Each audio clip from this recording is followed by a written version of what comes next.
Hello everyone, स्वागत है आप सभी का। मैं सदन कुमार आप सभी का हार्दिक स्वागत करता हूं। आज की वीडियो हम क्लास 10 ज्योग्राफी को आगे बढ़ाएंगे और 7वें चैप्टर का ये अगला वीडियो देखेंगे।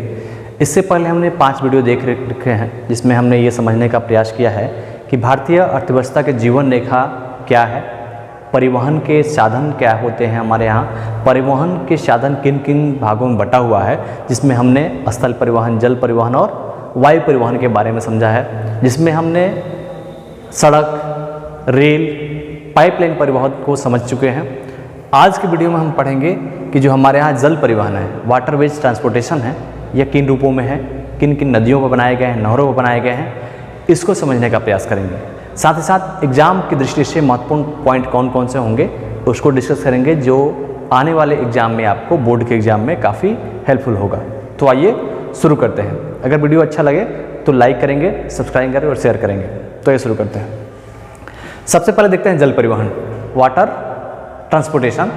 तो हम देखते हैं कि प्राचीन काल से, ऐतिहासिक काल से ही समुद्रों द्वारा, जल के द्वारा परिवहन होता है और यह सबसे सस्ता साधन माना जाता है। परिवहन के साधन में सबसे सुगम और सस्ता साधन जल परिवहन को माना जाता है। इसी दृष्टि से आप देखेंगे तो ऐतिहासिक काल में, चाहे हम मुगलों का काल देखें या उसके पूर्व के काल देखें या अंग्रेजों का काल रहा है, उसमें आप देखेंगे तो उसमें भी सबसे अधिक समुद्रों के द्वारा, नहरों के द्वारा, नदियों के द्वारा परिवहन हुआ है।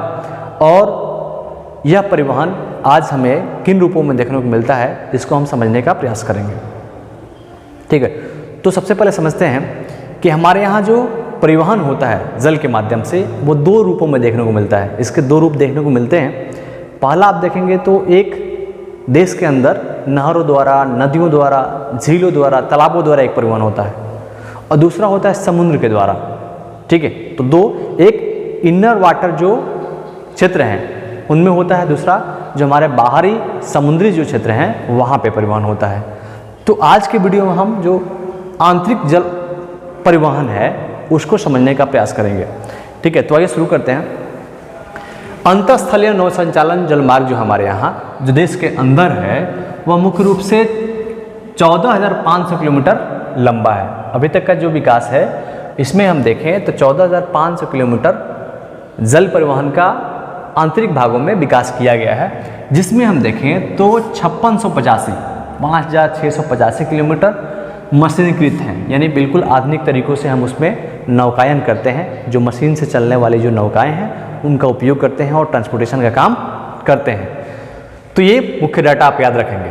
अब देखते हैं तो इनर वाटर जो हमारे यहाँ ट्रांसपोर्टेशन होता है उसको 5 भागों में, 5 मुख्य भागों में बांटा गया है। ठीक है, कौन कौन से इसके भाग हैं और इनका विकास कहाँ कहाँ पे है, इसको देखने का प्रयास करते हैं। सबसे पहले देखते हैं तो राष्ट्रीय जलमार्ग जो है हमारे यहाँ, जलमार्ग संख्या 1, ठीक है, नौगाम जलमार्ग संख्या जो 1 है, इसका विकास किया गया है हल्दिया, यानी कि जो वेस्ट बंगाल में हल्दिया है, वहाँ से लेकर प्रयागराज तक, उत्तर प्रदेश। ठीक है, प्रयागराज सभी लोग जानते होंगे, इलाहाबाद। तो हल्दिया से प्रयागराज तक राष्ट्रीय जलमार्ग संख्या 1 है। यह जो जलमार्ग है यह 1620 किलोमीटर, 1620 किलोमीटर लंबा है, जो गंगा नदी के माध्यम से परिवहन होता है। ठीक है, तो पहला याद रखेंगे कि हल्दिया से लेकर प्रयागराज, इलाहाबाद तक। दूसरी तरफ बढ़ते हैं। सेकंड जो है हमारा राष्ट्रीय जलमार्ग संख्या 2 जो है यह सादिया असम से धुबरी असम तक। ठीक है, दोनों स्थान जो है वो असम में ही है। सादिया जो पूर्वी असम क्षेत्र में है, धुबरी जो पश्चिमी असम में है, इन दोनों कनेक्ट करता है राष्ट्रीय जलमार्ग संख्या 2, और इसका जो लेंथ है 891 किलोमीटर।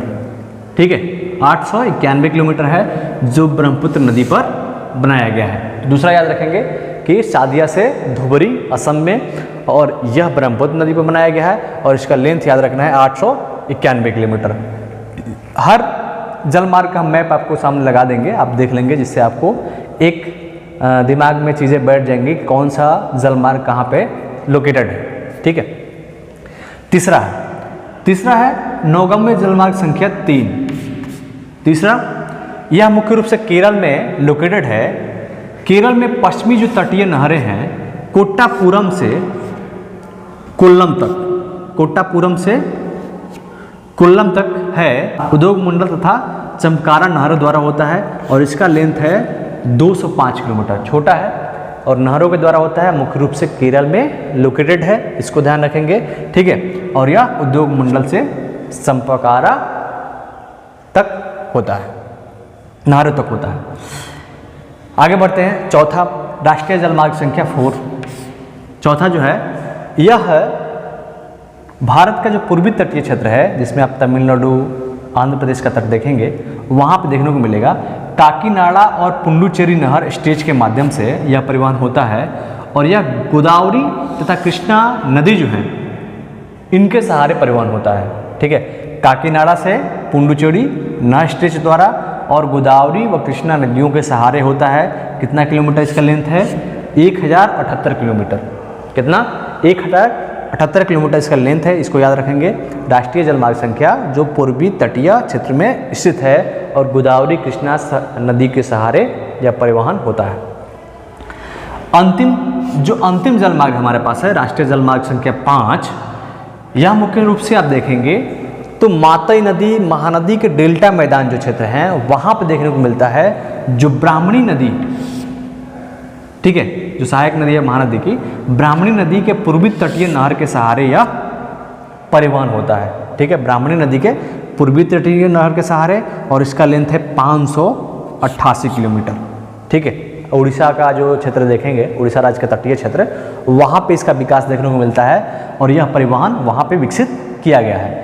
तो इस प्रकार हम देखते हैं कि आंतरिक जल परिवहन के माध्यम से हम देखते हैं कि 5 रूपों में हमारे यहाँ जल परिवहन होता है, जिसके माध्यम से हम वस्तुओं का एक स्थान से दूसरे स्थान परिवहन करते हैं, ठीक है।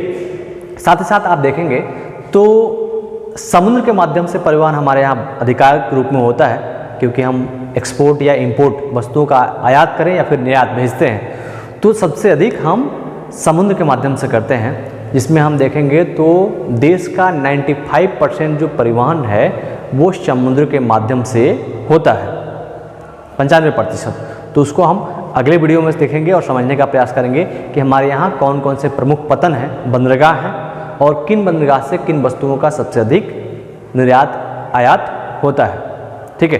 तो आज की वीडियो में इतना ही।